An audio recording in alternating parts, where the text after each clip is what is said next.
everyone for joining us today for Mindfulness Matters. This is our physical wellness panel, and I am here with these 5 lovely ladies to discuss some really great helpful hints and tips and techniques and just, things that they've overcome and encountered throughout their careers. And we'll get to introducing them in just a moment. But first and foremost, I'm Lauren. I am one of the co-founders of Focus on Health. We are an organization that focuses primarily on advocating for the health and wellness of food and beverage employees. Basically everywhere right now with this virtual world and the state of the world at the moment, and we are just overwhelmed by the amount of support that we have experienced these last 9 months, and very grateful to be here today to discuss with you mindfulness, specifically with physical wellness. So Mindfulness Matters is our Dry January initiative in partnership with Perrier. As we all know, Dry January are 30 days where we're really focusing on not imbibing. And what we really wanted to promote is sustainable practices. 30 days of abstaining from drinking is an absolutely amazing accomplishment, but we want to provide you with tools and helpful hints today that will allow you to continue those healthy and good habits for more than 30 days and in your day-to-day. So yeah, I'm going to introduce this lovely panel that we have today, starting with Erica Ancien from Ancien Wellness. So Erica is originally from Australia, but California raised, and has always had a love of fitness, outdoors, and healthy living. She worked extensively in corporate sales until she made the switch to the wellness world. She has been in the fitness and wellness industry now for close to 4 years as a group instructor and private trainer. Beginning as a yoga sculpt teacher, she discovered her joy of teaching and soon realized she wanted to be able to help a broader range of clients, and obtained her 200 RYT yoga certification, as well as the NASM personal training certification. That is very impressive, and that is something I need to talk to you about shortly. She utilizes her key aspects of both yoga and training, allowing her to specialize in areas of weight loss, stamina, rehabilitation, strength, mobility, and flexibility. Currently, she teaches both Anugar, influenced vinyasa and sculpt yoga, as well as circuit training in HIIT classes, HIIT classes. She has made it her mission to help her clients train both the body and mind for a lifetime of health and happiness. Combining her knowledge and passion for yoga, healthy living, and the fundamentals of strength training, she brings out lasting results by using the power of the mind-body connection to help optimize your life. So that's Erica. Erica, why don't you say hi to the lovely folks out there? Hi, everyone. Gosh, it's really awkward listening to a bio about yourself. And we're done. Yeah, that's me. Excellent. So we're going to discuss our next panelist, Simone. Simone is a DC native and former bartender who has created a bridge between her love for people and passion for living a holistic lifestyle. She has created safe spaces for people to be in tune with their mind, body, soul connection through movement, meditation, and the power of her breath. Her mission is to empower others with the tools to self-heal, self-nurture, and self-love. She's a Reiki practitioner, yoga instructor, meditation leader, and wellness coach. And amazing. Yeah. All right. Our next panelist is Ashley. Ashley's journey in hospitality started at the same time she embarked on the path of yoga at the age of 16. Always being one to seek out opportunities to connect and experience the many facets of life, it came as no surprise that she found herself working behind a bar. For her, it was such a gift to make a birthday celebration extra special, be a listening ear, or brighten someone's day. However, over the years, she realized her work behind the bar wasn't aligning with her studies in yoga. After 7 years in the spirits industry, she stepped away from the bar to turn her attention to essentially help people heal. Today, she focuses on connecting people to their human nature through teaching yoga and meditation, as well as her work in plant medicine. She is dedicated to helping people live a more present, connected, and fulfilled life. Ashley, would you like to say hello to the folks? Hi. Excellent. All right, our next panelist, Jessica. Jessica's passion to help and empower others through their health met the artistic and purposeful attention to detail in 2013 when she obtained an AAS in Food Service Administration and Dietetic Nutrition. Both of her drastically different worlds finally had their opportunity to collide as one.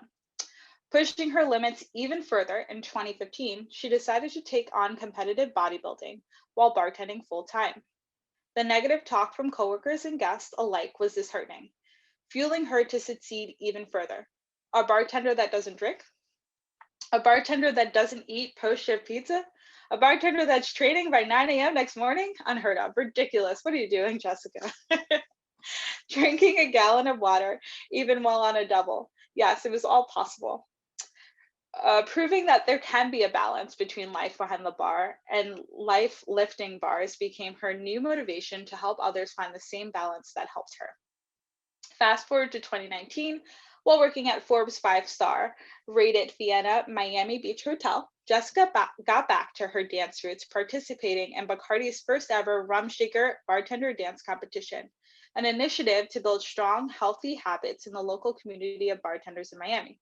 Participating in Rum Shaker helped open the door to future partnerships with Bacardi USA, including the Rum Shaker Dance Experience at Tales of the Cocktail 2019, the Great Bar Race Miami, Grey Goose, Raise the Bar, Saint Germain. In early 2020, Jessica was inspired by relationships she had built between the fitness and hospitality industries, creating Bartender Fitness and Wellness to help advocate for the bar community. That is awesome. Hello, Jessica. Hi, thank you so much for having me tonight. It sounds so surreal hearing somebody speak about you. Like, Especially, I know, especially when it's in your own words, right? Thank you so much for having me tonight. Yeah, thanks for being here. And last but certainly not least, Amanda, who actually bridged the way for me meeting Erica, funny enough. And now we all get to work together, which is lovely. So Amanda Malcolm Brown is a health, lifestyle, and accountability coach who supports hospitality professionals, DJs, musicians, and other nightlife oh my goodness, I can't even say the word. Nightlife individuals and creating healthy and balanced lives. She is a team lead for Strengthen the City San Diego, which if you don't know who they are, you should absolutely check them out, and co-producer for Daybreaker San Diego, two event-based organizations dedicated to health, wellness, inclusivity, and community. Amanda spent over 15 years working in the bar and restaurant industry. When she wasn't behind the bar, she was DJing at nightclubs and music festivals. After years of witnessing her peers struggle with mental and physical health, as well as facing her own health challenges, she switched gears and turned her interest in health and wellness into a lifestyle and a business. She obtained a health coaching certification from the Institute for Integrative Nutrition and is currently pursuing a personal training certificate from the National Academy of Sports Medicine. That's awesome. Through coaching and events, she advocates mindfulness, movement, nutrition, and mental health awareness to support people in living their healthiest, happiest, most epic lives. Well, hello, Amanda. Hello. What an awesome crew. I'm so honored to be part of this panel.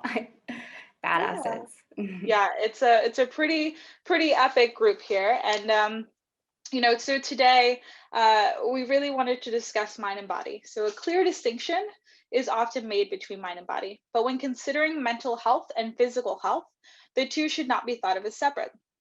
Here at Focus on Health, we created REFOHCUS, which is our program that really focuses on mindfulness and movement, to really provide a different way to look at physical movement and physical fitness. Physical fitness does not look the same for everyone, and what works for you might not work for me. Whether you turn to Reiki, meditation, yoga, bar, or any other physical activity, get up and get your body moving and your mind thinking. Do things that make you feel good and be mindful.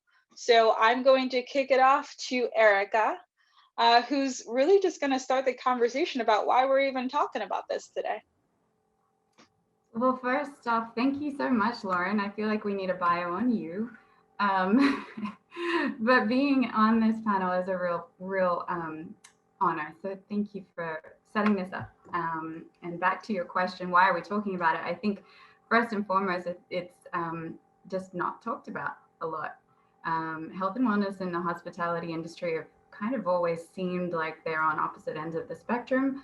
And this bridge that's happening more and more is really exciting. And I think that it's something that can continue to happen the more we talk about it. But traditionally, it's almost taboo, at least in my experience. I forgot in that long, ridiculous bio to say that I worked in hospitality pretty extensively too.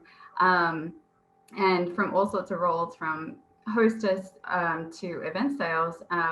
If you were to say, you had to not take the end of shift shots because you had to be up at 6 a.m. the next morning, that was not something that was ever celebrated, let alone really accepted. So I think talking about it and normalizing it is really necessary. So that actually brought me to Jess, your experience. I know you went to a very extensive fitness level in bodybuilding. So I wanted to ask what your experience was, especially in the bartending industry and doing that at the same time. Oh, of course. Thank you, Erica. So yeah, I've done a little bit of everything regarding fitness. I've tried it all. I've done the bodybuilding to the, the fun, started off with friends CrossFit to the yoga, meditate. I've done it all. And even now as a fitness instructor, I've seen all sides of it.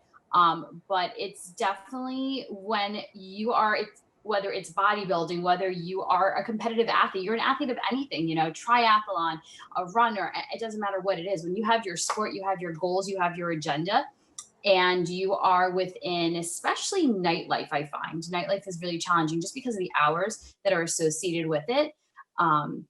Trying to find a pattern, a goal, sleep that, really works for both your work life and then your personal life, which is your fitness goals. There's a big balance. There's a struggle.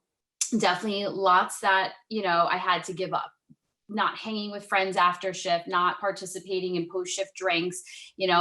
Some of my employers were amazing and they'd be like, hey, like Saturday night pizza. Didn't get to partake in any of that, things of that nature. That when I'm the kind of person where, and I think that many of us are, we see it, we say we're going to do it, we attack it, we achieve it, we visualize it. It's like see it, smell it, touch it, feel it type of a concept. And when you're there and you're so close to your goal, it's like nothing will stop in your way, whatever that goal is.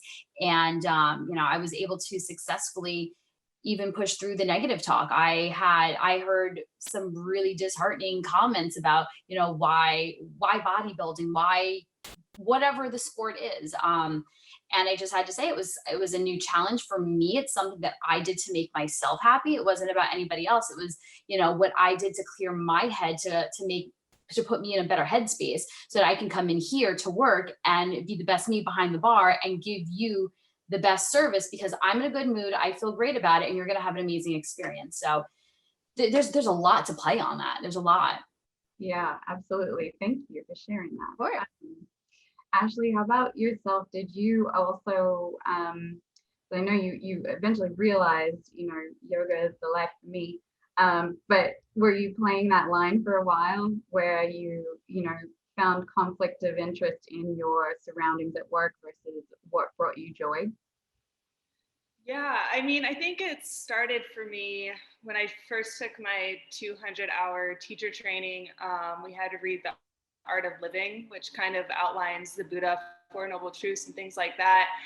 And I read it once a year, and every year I read the same thing where it's like, thou shalt not take intoxicants and, encourage others. So that always sat so hard with me. And it's something I came back to all the time. And the more and more I was behind the bar and trying to juggle yoga at the same time, I just started to realize, especially in the past 2 or 3 years, how completely disconnected we are with ourselves, like as a society, and how important our circadian rhythm is, and how I was so far away from that with bartending. We'd get up at like 10 a.m. instead of what we should be doing is 5 a.m.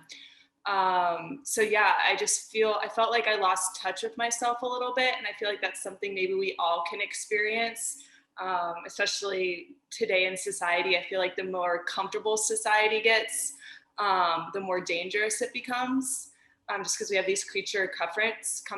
So yeah, I just felt out of touch with myself. I wasn't really getting joy from being behind the bar anymore. It just wasn't aligning, and I felt like my value was better placed in teaching yoga and bringing these practices forth and helping people connect back with their true human nature and helping people on that path, because it's so much and it's so hard and it's uncomfortable, but it's also incredibly rewarding. Sounds like you made a good switch. Amanda, I wanted to ask, because I know you deal a lot with mindset and kind of, you know, self-talk, self-appreciation and things like that. And for those out there that may not be a, you know, super A type, that, you know, you see it, you want to get it, like Jess was mentioning, what if there are challenges to succumb to, you know, what you've always known? Sometimes it's not just your external circumstances that are against you, it's a little bit of your internal and what your habits have always been, and, you know, what are some of the things that you experience trying to shift that? Yeah, so it's definitely been a challenge. And I mean, as you know, I started in hospitality when I was 15, and I kind of never left. Like, that was what I knew. I kind of started my adult life then. I moved out really young, got my GED really young, and that was like how I kind of like became an adult, was like in hospitality. I literally worked in a nightclub and a restaurant bar. All my friends were in their 20s, and like that's how I learned to you know, become. And that, so my identity really lied in, you know, and I think this is a common thing, your identity becomes, you know, that like you are a bartender, or you are, you know, a DJ, or you are, you know, someone who, that becomes who you are. And so a lot of it for me, you know, part of my journey has been really like realizing that that's not my identity, and like really, you know, being honest with myself about, you know, who I am, what I want, where I want to go, and making the connection between, you know, the habits and like the things that you know, are so used to, and like just realizing, like just getting really clear, you know, and like realizing, okay, these habits are not like helping me in the direction I want to go. They're not serving me. They're not making me happy. So yeah, a lot of it is really just like, it's just, I think getting to know yourself, you know, for me, I just really had to like finally separate, like, okay, there's the service industry me, and then there's like Amanda, who is like a valuable human who's worthy of love and like, you know, deserves to feel good and like, you know, share my light. And so that's a lot of like what I find, you know, I'm sharing with other people is like, okay, who are you really? Like, how do you really, you know, like what feels good to you? And that's just so important, you know, it's like getting just, again, the clarity on your identity and your self-worth. And that has really been like such a huge thing for me, is like, okay, like that's how I learned who I was like, you know, just look cute, act cool, put on this show for everybody all the time, and really being like, no, there's a lot more to me, and like learning to love that part. So I think that's something that's so important for people, is like, who are you really besides, you know, aside from that persona? Yeah, that's really huge, the self-love aspect of it, I think, because hospitality is so innately giving. You know, you're literally giving energy every night, and it's not always received well. Right. You don't get the happy, crowd-pleasing response every time. You have to roll with the punches, and even if you're giving your best. So that clarity that you spoke about, I really feel that for sure. Speaking of clarity, segue into Simone. I was going to ask you some of the experience you had finding clarity in the midst of such chaos as a bartender, and how also you kind of handled finding, I know you've spoken about when we worked together, spoken about finding those moments of Zen when you can take a 5-minute break or a 3-minute break, or whenever you can even go to the toilet sometimes, and normalizing that amongst your peers too, because, you know, it's not really normal. Right. Absolutely. Yeah. Thanks for that question. I loved what each of the ladies kind of noted to as well, about creating this bridge between two worlds. And I think that was a really big part for me, because A lot of us, I think, when you tap into the wellness industry, and even in the restaurant industry, a lot of us are empathetic, right? And we're very susceptible to the energies that surround us, and so I think that for me, it was a huge wake up call to understand that I did, on one degree, have such a big capacity to, relate to people and connect with people and provide services, right? But on the other hand, I think that I didn't realize how much that I was pouring out of wringing out of myself, and then not being able to create that bridge back for me, right? So going home and kind of every night putting the pieces together and being like, okay, girl, let's try again tomorrow. You know what I mean? And so I think it became very necessary for me to work. It became a requirement. It became a hard boundary that I had to set eventually at work. Like, hey guys, I can't go 3-4 hours without not using the restroom because, like, Jess, I'm drinking a gallon of water per shift. Do you know what I mean? You're at work for 8-10 hours a day. You should be clocking some water, And so it was like, I don't know, you can fire me if you want to, but I got to use the restroom. You know what I mean? It became something that I was not taking no for an answer, right? It became, hey, can I just have this refrigerator space because I've made my own, lunch. I can still eat with you guys and connect with you guys and create that camaraderie, but I wanted to do it on my terms. And it took me a while to get there.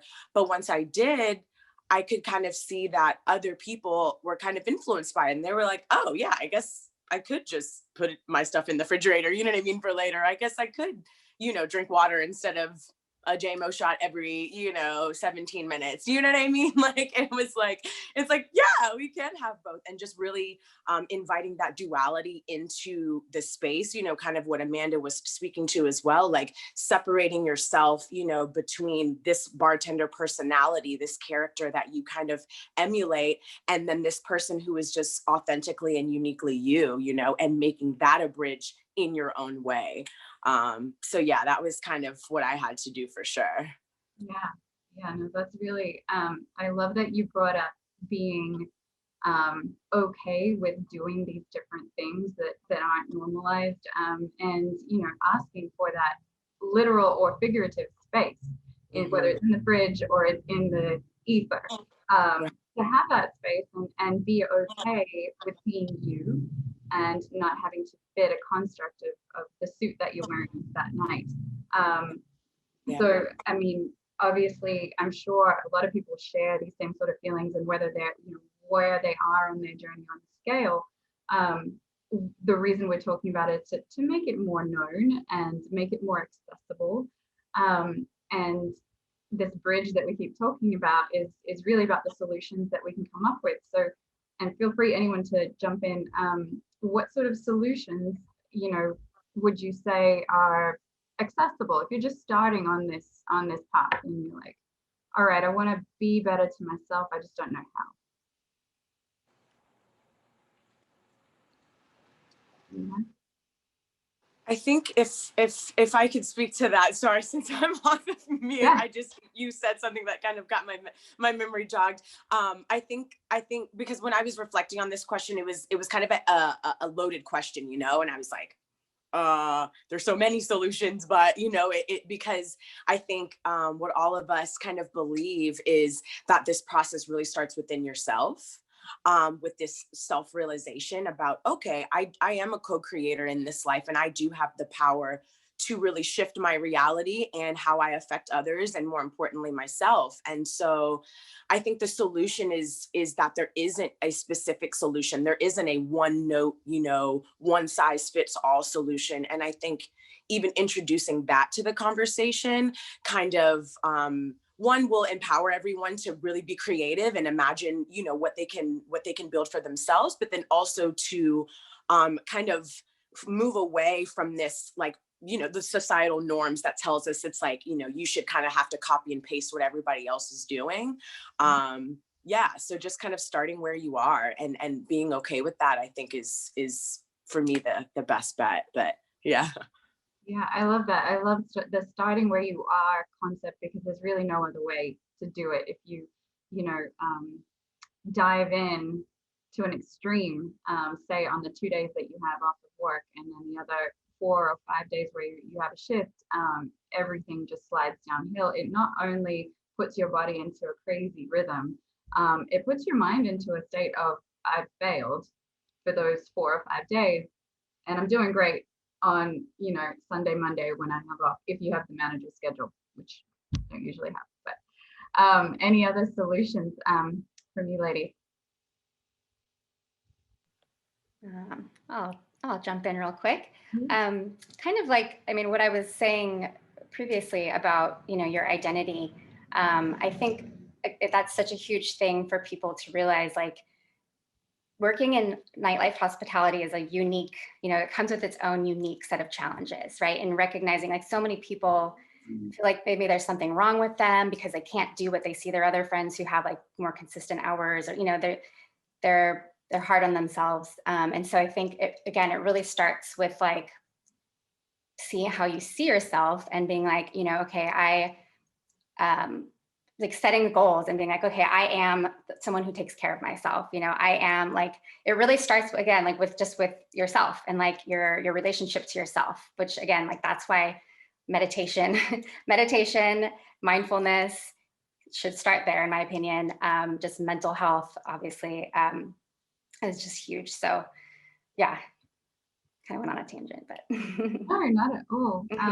You know, that starting within and just sitting quiet, that is the beginning steps of meditation. And I think it's often seen as this scary thing. Like, what is the meditation? Am I supposed to shave my head and sit on a toilet for 4 days? You know, and it's not, you know, and I'll be honest, I've been practicing meditation for years now. And there are times when I will finish a meditation and be like, well, I did not go anywhere today. I did not, but I did sit. And the very act of just sitting and being quiet in this world. I was, you know, listening to something the other day that was basically bringing to light that our natural state now is to be distracted. It's not to have clarity, and it's not to be focused on one thing. So whenever you are still, you're kind of bringing yourself back to where we used to be, instead of this distracted, constant, noisy state. Awesome. Well, anyone else want to jump in, Jess or Ashley? Yeah, I actually have a thought, just because we're talking about relationships and yoga and mindfulness. And I think it was Kahlil Gibran that said, nothing can be shared with you that isn't already lying half asleep in the dawning of your own awakening. And yoga for me, and the way it's translated in my lineage, literally means relationship.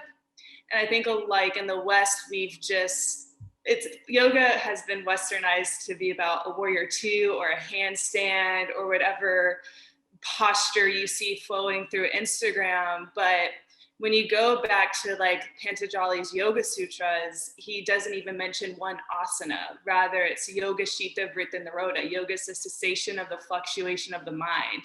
He mentions one asana, and it's lotus, where you can just like come to your breath. And Yoga Shita Vritta Nirodha, yoga is the cessation of the fluctuation of the mind. We start to conquer these vrittis, these things that are like, oh, I'm not this, or like whatever thing that's keeping us down, just by observing it and not reacting to it. So I think a lot of people think meditation needs to be this crazy thing where they're finding enlightenment, but meditation is really just allowing yourself to sit and observe even when it gets uncomfortable. And then those things that make you uncomfortable slowly start to go away. So yoga is not really about doing a handstand. Rather, it's about performing everyday acts in a sensual way. And the bridge from the outside to the inside is just paying attention to our breath. So like Simone was saying, if you can just go to the bathroom when you're drinking your gallon of water, and while you're doing that, just sit on the toilet and, you know, take a couple of breaths in and out, focusing on your nose, like that will do wonders for you. So it doesn't have to be this big thing of like, I'm going to sit for 5 days at a Vipassana retreat or 10 days. It can be sitting on a toilet on your break and just paying attention to your breath. I love that you said that, because it's such a, for yoga specifically, but it does translate to any sort of physical activity. There's such a, it's like a to-do. Oh, I have to get the mat out. I have to get I have to get some nice leggings. I have to, you know, do all these things. And it really is, it's a walking, sitting, breathing every single day type of practice that you can take anywhere. Once you kind of have this space, and when you create that space, it's easier and easier to drop in. It just is literally practice, like any sort of muscle. Jess, what do you think? Oh boy. So to kind of like speak, like everybody said something that kind of just brought another thing to my attention. So regarding, let's say like the taking 5 minutes, sitting on the toilet, I mean, wherever you can take 5 minutes, but I noticed very early on in my hospitality career, I pretty much started serving, bartending, waitressing, you name it, from like 16, 17 years old. So I've seen it all. But I was one of a very few people that actually did not smoke. So smoke breaks, right? It's like the most common way that all of a sudden somebody disappears off the floor, out from the bar. Where are they from behind the line? Because they're on a smoke break, right? Being the non-smoker, I caught on to that and I was like, wait a second. So I would, someone is like, yes, girl. I caught on to that very quickly and I was like, I'm gonna take a non-smoke break. And I would literally just like find myself, I don't care, dry storage. If it was a hot day and you're working outside somewhere, I'd be in the, I kid you not, in like the dry storage in the walk-in refrigerator, just with me, my thoughts, taking a breath, 5 minutes, 10 minutes, probably not longer than that in a walk-in. But yeah, like a non-smoker smoke break, because it's, once again, it's an unhealthy habit that in this industry is, I don't want to say applauded, but it's like, okay, cool. They're out for a cigarette and it doesn't faze anybody, right? But if you're being the person that doesn't partake in those habits, we get looked at like, why aren't you doing your job? You know, and that definitely, I'm like, hey, you know, so that's one whole part thing. So take time for yourself, like 5 minutes, 10 minutes, do your thing. And as a fitness instructor, I find that I make the best connections with my clients. I should be a part-time comedian, but I'm not, but that's just my personality. So I always like to say, you know, when it comes to you setting your goals, yes, we can have what our ideal body looks like, or our ideal goals, right? But we're not going to get there overnight. We cannot Amazon Prime our goals. There is no membership. You cannot pay for it. It does not work like that. So think about, you know, how you're going to start by walking, you crawl, you jog, you run, you fly, right? Then you fly for it at the top. So find what works for you, because what works for me is not going to work for Amanda, is not going to work for Simone, is not going to work for Ashley or anybody, right? We all have different goals, and even what style of, whether it's meditation, yoga, Pilates, HIIT training, lifting, whatever it is, right? We all have something that makes us tick, and you just have to find what connects with you, right? And you don't have to feel ashamed with it, because some people are like, well, I just like to meditate and do yoga, practice my yoga. Amazing, right? Maybe I'm different, right? And that's what works for me, but we all have to have what we identify with, and that's what makes us unique and individual, and that's what all makes us individuals as well. So I highly encourage, try something different. If I'm doing a program and it works for me, amazing, but go out on your own branch, take your own journey, go on your own adventure and see what works for you, because it's going to be different for everybody. So yeah, that's kind of where I chime in on all that. Yes. Yeah, I really agree with the fact of what you were saying about making sure that that's what works for you, because I think that's the only way that you're going to continue to stay with it and make this something sustainable, which is kind of the whole reason why we're talking about this going past 30 days, right? You know, we're not just doing a month of no drinking. We're looking at ways of integrating this into your life every day and making it more and more a part of your life. So the next kind of question for all of you, again, whoever wants to jump in, is what are some of the ways that you found were helpful to make this a sustainable choice for you, a sustainable practice? So I always see it like this. You know how, when you're bartending, you get to work and, not all bars make you set it up the same way. So, you go to your well and you set your well up the way, you put your simple syrup here, you put your mint here. And so many bartenders are so specific about how they want their well set up. And I was one of them, I need everything to be in a certain place, set myself up for success. So that's how I see it as far as healthy practices and like maintaining it is like set your life up like you're well. Set your life up so that the people in your life are supporting that decision, so that you're not constantly in temptation, surrounded by some temptation. You're not, you can literally just design your life that way. Like get accountability partners, like don't keep crappy food and liquor on your shelf if that's a weakness for you. So again, like surround yourself with like friends and family who support that decision. Like we are ultimately in charge of our lives and how we, and if you're just, falling in the same patterns and wondering why, then obviously you need to shift some things around outside, obviously inside too, but outside. So like, I know for me, when I was really trying to, get more serious about fitness and like running, I got a subscription to like running magazines. So I always had like running magazines, and I started to be like, oh, I'm a runner. I bought myself some running shoes. I reached out to running friends. And I think that kind of can be applied to like eating habits, mindfulness, like join accountability groups, just set everything up so that you're, what you're seeing, what you're hearing, like only listening to podcasts to support that. So many ways. So I think that's the biggest thing, is just set your well up, set your well of life up so that you can crush it and get 10 people deep and make that money. So that's so huge. I think having the awareness that you need the mint and then knowing where the mint is massive, because how else are you going to be able to,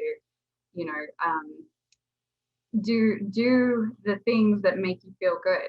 And Simone, you touched on meal prep, and I love, Amanda, that you brought up having people surround you and that are going to hold you accountable, or join running groups if that's your thing, and start to surround yourself with people that think the same way that you do, and you will notice that it's not that you're leaving or you're becoming too cool for other groups. It's that you're evolving and you're starting to have, more connection in a different direction, which is actually a really cool feeling.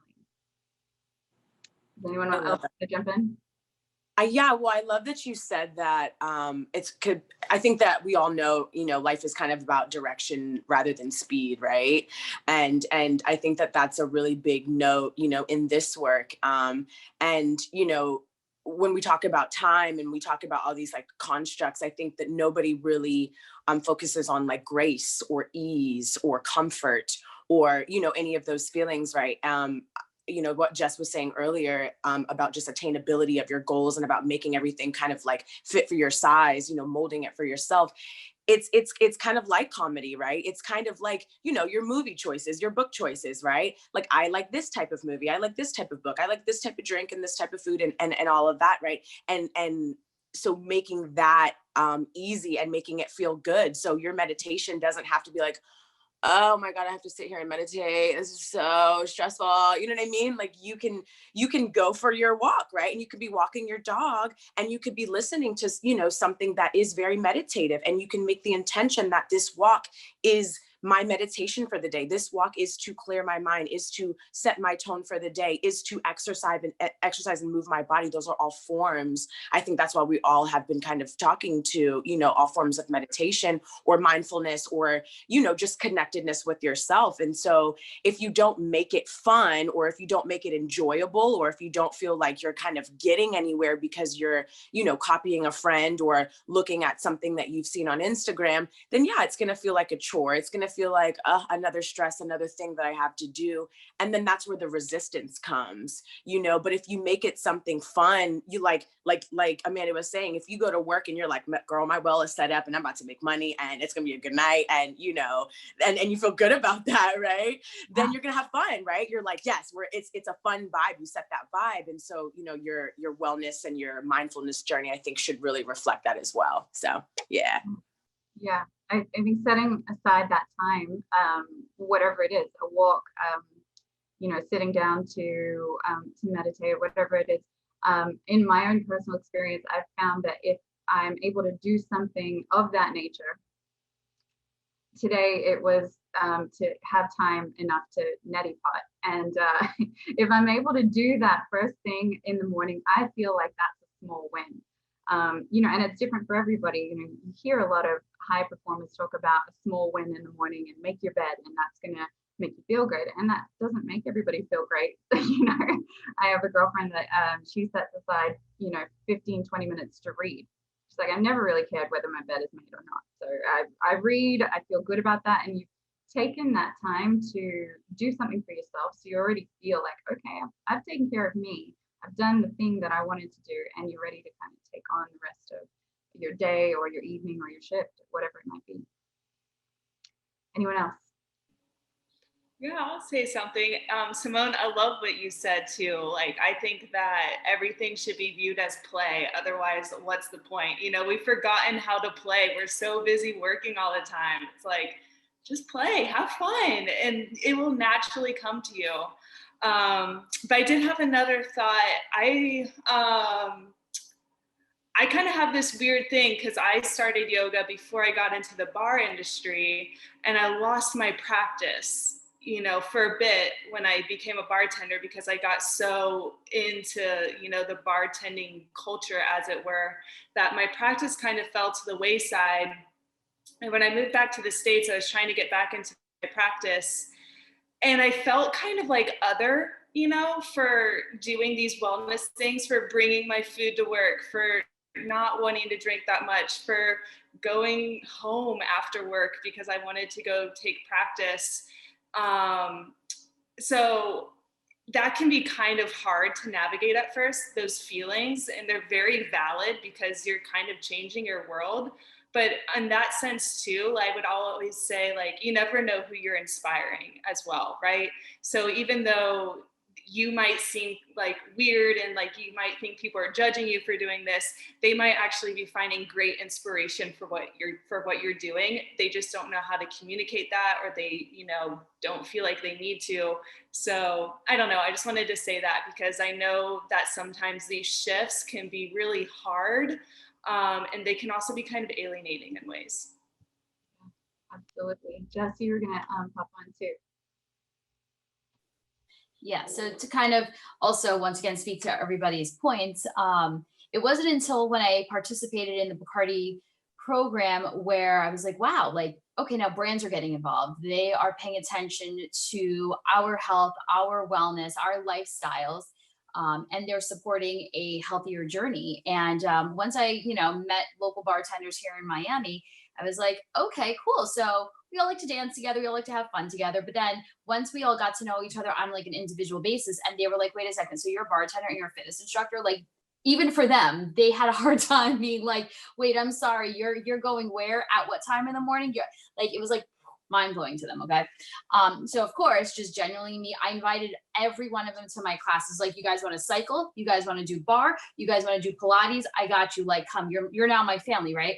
And the more that we started building these connections, because I already know that for them to have wanted to be in that space, they had a genuine interest in wanting to do something for their personal wellness. So once I started inviting them to classes and they were like, okay, I kind of feel what you're putting down, I'm picking it up. Then we, all of a sudden, it's like we started doing, I even got to organize like a mud run. We got to do little, right? Yeah. Mm-hmm. It was one of those things where it's like, I found comfort in now, like, once again, my two worlds kind of merging together as one. And even still now, almost 2 years later, like, these are great friends that it's like, let's go for a hike, let's go kayaking. Now it's like, I have people that we understand each other, and we know, like, it's like by night you're playing, but like daytime, like, you really play, and it's actually like a flip side. And, knowing that there are people that are as interested about their wellness as I do, as I take so much passion and joy and pride into it, it's like, you're not alone. Once you like start to express your interest, and sometimes it's that's that first step, right? Talking about it, and then finding other people that are like you. And then that's the accountability friend. That's that person that's like, hey, like, you want to go for a class? You want to go for a run? You want to go for a walk? And people just start to, get more interested, and it becomes easier and it becomes more acceptable into doing, taking group classes. And I mean, pre-COVID, it's like, it was a little easier to get together in a community. But now during all of COVID and lockdowns and whatnot, we can still come together. It just happens to be virtual. And that's how we're all coming together here tonight. And, there's still opportunities to still be mindful, keep our wellness and our fitness on track. The tools might be a little bit different, but it's still very much possible, and that's like the great thing is that once you build a community, it's lifelong. It doesn't have to stop just for one little thing. You can be in 2 different cities, 2 different time zones, whatever it is, you can still all come together. And, you just got to find the right people that have that shared common interest and goals as you do. So, yeah. That's so true. And anybody that is, at the beginning of, hey, wellness is kind of interesting. I don't really know much about it, but it seems like kind of my jam. I just want you to know that every single one of us has been there before, where we've been like, hey, I really think that I want to feel good.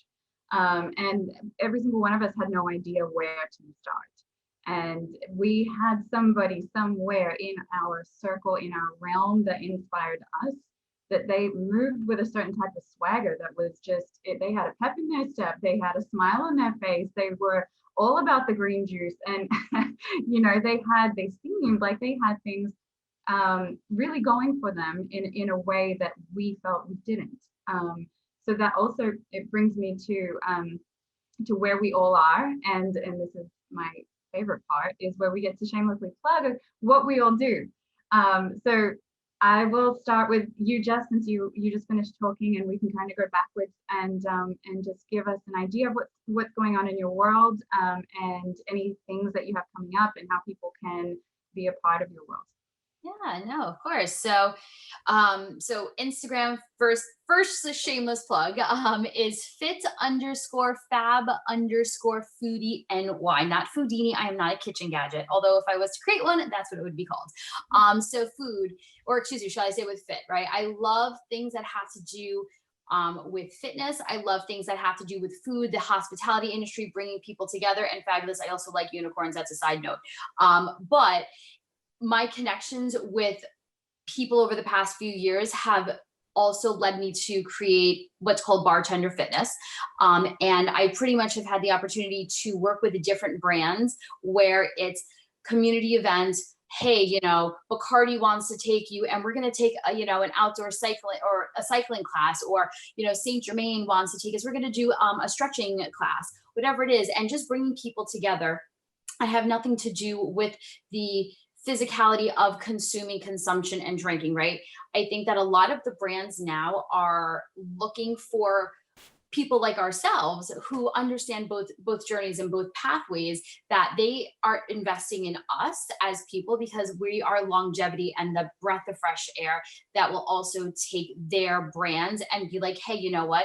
We want to invest in you. You are important to us. And that means your health and your wellness. So for me, merging my partnerships and tying in with, teaching people. And I have, I've created videos where I'm like, this is how you properly squat. This is how you properly plank. And why is it important to squat properly? Why is it important to have a strong core? How does it tie in and relate to being back behind the bar?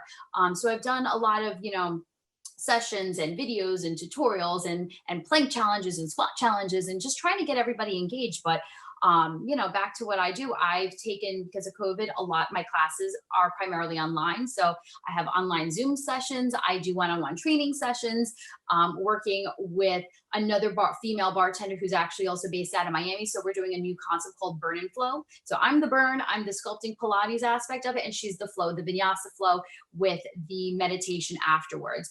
We're both female powerhouses. We're both in Miami. We are both transplants to here. And our journeys have taken us to both to meet each other because of our backgrounds of fitness, behind the bar, and that's pretty much what's going on with me. Awesome. Well, I'm signing up for Burn and Flow. I don't know about you guys. Yeah, and we'll be live on Instagram too. So yeah. Miami.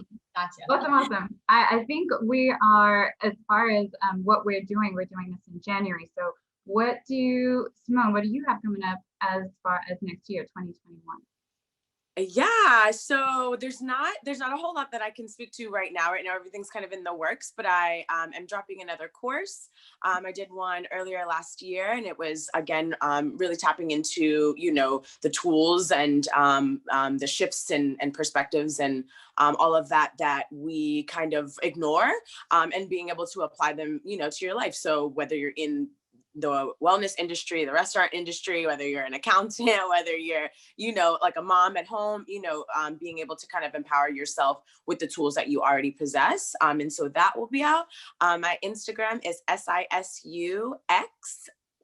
SIMONE, Simone, so Sisu by Simone. And so, yeah, I'll be having a lot more of the meditations weekly. I'm bringing back bed talks on Fridays.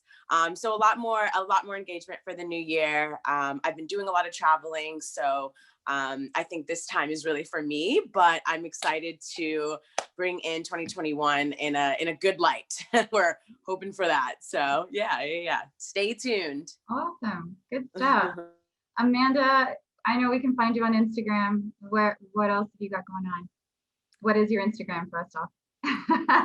So my business is called feelbomb.com. So feelinbomb.com. My Instagram is feelbomb.com, but the dot is spelled out. So FEELBOMBDOTCOM. So feelbomb.com. That's also my website, obviously. So right now, I am just really focusing on one-on-one coaching. And my coaching is, it's holistic. So it's not just like, life coaching. I'm not just like telling you what to do. It's like really, incorporating all the stuff we've been talking about, mental health, mindset, mindfulness, a little bit of spirituality, even movement, community, nutrition, just all the things, because they all are, as we all know, it's all connected. So I really work with my clients in all angles. Obviously it's going to look a little bit different for each person, but I have an accountability program. So that one's literally I'm just cheerleader, accountability partner on steroids, just here cheering you on, making sure you get your stuff done, hitting your goals. So that's my main focus right now. I have a couple different programs that I can support you in. And I'm going to be working with the USBG Southern California chapter we're putting together an accountability group. So all bartenders, keeping everyone on track. And then also through Strength in the City, that's another, there's so much going on, and obviously we're all pivoting. So everything is going to be mostly virtual. But yeah, strengthinthecity.com, and also Daybreaker, got a lot of stuff going on, but Daybreaker, I've been a little bit more hands-off because we can't do in-person events, but they just launched a really cool, it's all about, they call it dose. So that's your, dopamine, oxytocin, serotonin, what's the last one? Endorphins. So they have a whole program that they put together that's virtual, and it's all about just movement and dancing and just getting happy and feeling good. So, but yeah, feelbomb.com, Instagram, all my stuff's constantly blasted on there. As it should be. Yeah. Good stuff. Ashley, what and where can we find you? Yeah, so I just launched an online yoga studio, currentyoga.com. It's through Patreon. There's 4 or 5 different tiers ranging from $5 to $100 a month. So if you just want recorded classes, you can get that. If you just want an occasional meditation vinyasa class, you can get that. Live classes. And then I also offer one-on-one 30-minute coaching sessions a month. So we have all formats: vinyasa, slow burn, ashtanga, surrender, all the good stuff.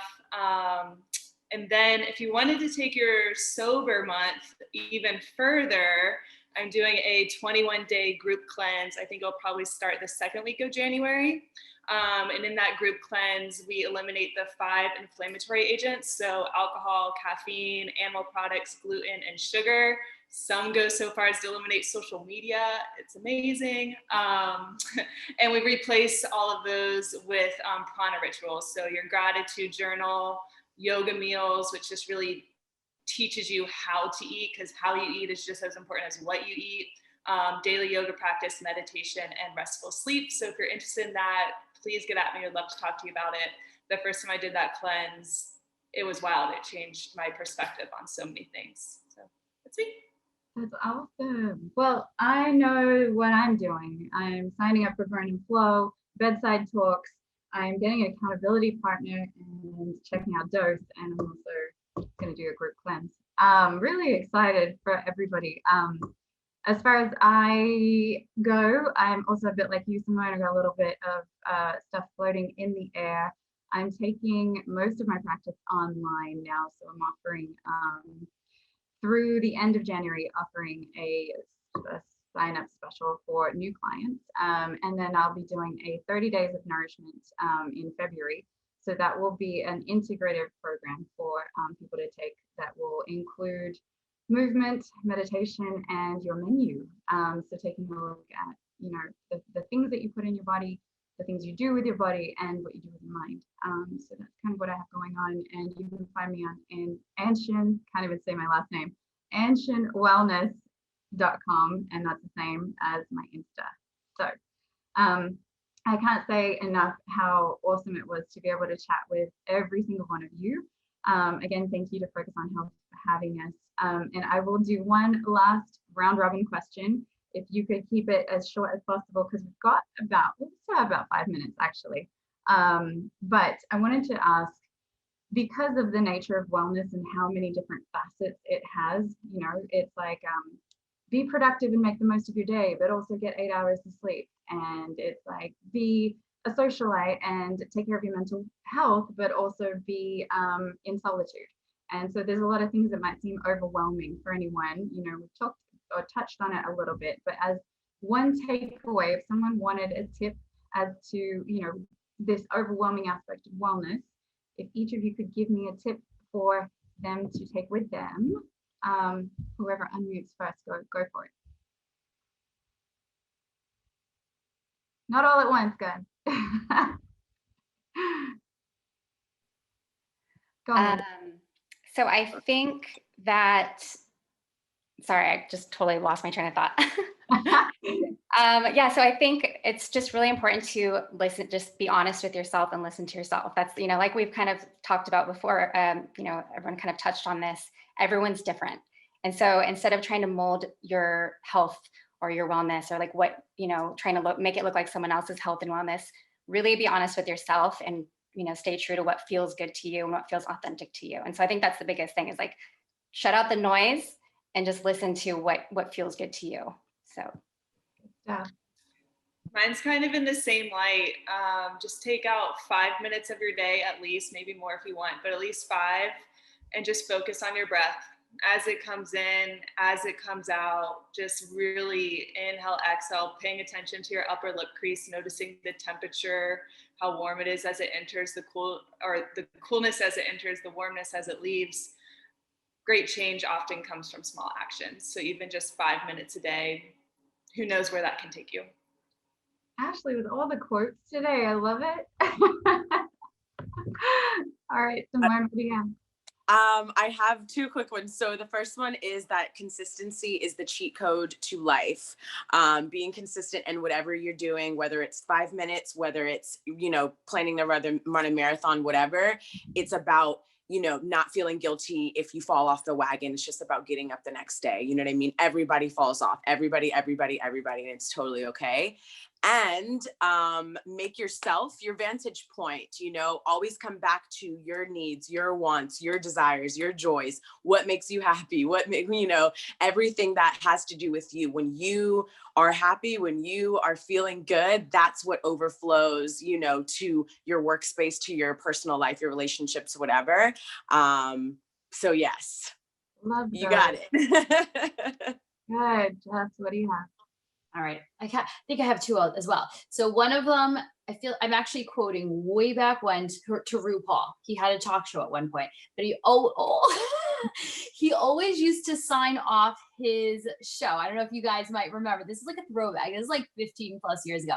He always used to sign off his show with saying, "You can't love somebody else until you can love yourself." right? He said it a little differently. I'm kind of giving, the politically correct term, but you have to put yourself first. It's even like when you're on a plane, right? They're talking about the airbags dropping. You have to put it on yourself first, and then you assist others, right? If you cannot put yourself first, you're not going to serve any purpose to anybody else. That's just like, and that goes on all aspects of life, right? All aspects. You can apply it to anything, but love yourself, help yourself first, do for yourself, and then you can spread it amongst others. And then also just being really organized. I found that when I started shifting myself into my more competitive, very structured way of life with so much going on, and I'm sure that this goes for everybody now, when you have a lot going on, multiple hats, you need to be organized, right? Take a deep breath, going back to Ashley about the breathing, but take a breath and organize yourself, right? Because just like you schedule it, like I'm on shift, 9 p.m. to 5 a.m., whatever it is, right? You schedule that out.